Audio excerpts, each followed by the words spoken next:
Release అయ్యి ప్రేమిస్తున్నా. ఆయన చూడ్డానికి చాలా సైలెంట్గా ఉన్నారు కానీ పాట పాడితే సెన్సేషన్ అంతే. Congratulations, we are so happy for you. And ఒక 2 లైన్లు ఆ ప్రేమిస్తున్న పాట పాడి అప్పుడు మీ స్పీచ్ని మొదలు పెట్టండి.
అందరికీ నమస్కారం.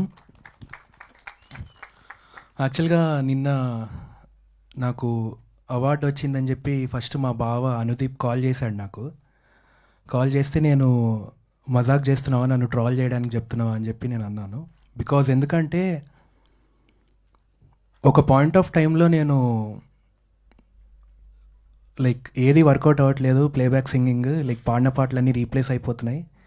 అండ్ చాలామంది నాకు చెప్పిన మాట ఏంటి అంటే, అరే నువ్వు బాగా పాడుతున్నావు కానీ నీకు టైం రావట్లేదు, ఇంకా టైం రాలేదు అని చెప్పి. సో అట్లాంటి టైంలో యాక్చువల్గా లైక్ విజయ్ బుల్గని నన్న అండ్ సాయి రాజేష్ గారు ప్రేమిస్తున్నా అన్న పాట నాకు ఇచ్చినప్పుడు నాకు ఒకటే అనిపించింది అనమాట, లైక్ ఈ సాంగ్ నాకు డూ ఆర్ డై సిట్యుయేషన్ లాంటి సాంగ్ అని చెప్పి. And what ever it is like నా 100% బెస్ట్ ఇచ్చి పాడదాం అనుకున్నాను. అండ్ లైక్ ఇవాళ లైక్ నేషనల్ అవార్డు వచ్చిందంటే నాకు దీనికి మెయిన్ కారణం ఏంటి అంటే, లైక్ ఎస్పీబీ సార్ నన్ను ప్రపంచం మొత్తం నమ్మకముందు నన్ను చిన్నప్పటి నుంచి నన్ను నమ్మి, నేను ప్రతిసారి డిప్రెస్ అయినప్పుడు అరే ఏం కాదురా, ఓపిక పట్టాలి, ఓపిక ఓపిక ఓపిక అని చెప్పి. అంటే లైక్ ఓపిక పట్టడం అని మాట్లాడడం చాలా సింపుల్, బట్ లైక్ అది అంటే లైక్ ఎలా చెప్పాలి అంటే, లైక్ దుబాయ్ సీను ఫిలింలో రవితేజ గారు ఆయన ఫ్లాష్ బ్యాక్ చెప్తుంటే సునీల్ గారు అంటారు కదా, అరే ఆపరా బాబాయ్ అని చెప్పి. సో అలాంటి సిట్యుయేషన్ ఉండిందనమాట నాకు కూడా లైక్ ఫ్లాష్ బ్యాక్లో.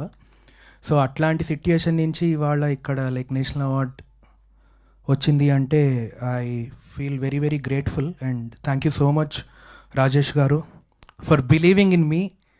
అండ్ లైక్ నాతో ఈ పాట పాడించినందుకు I'm eternally grateful to you sir. And SKN garu thank you sir, thanks for accepting my voice. And yeah, that's all. Thank you so much అండి. థ్యాంక్ యూ అండి, thank you so much. Yes.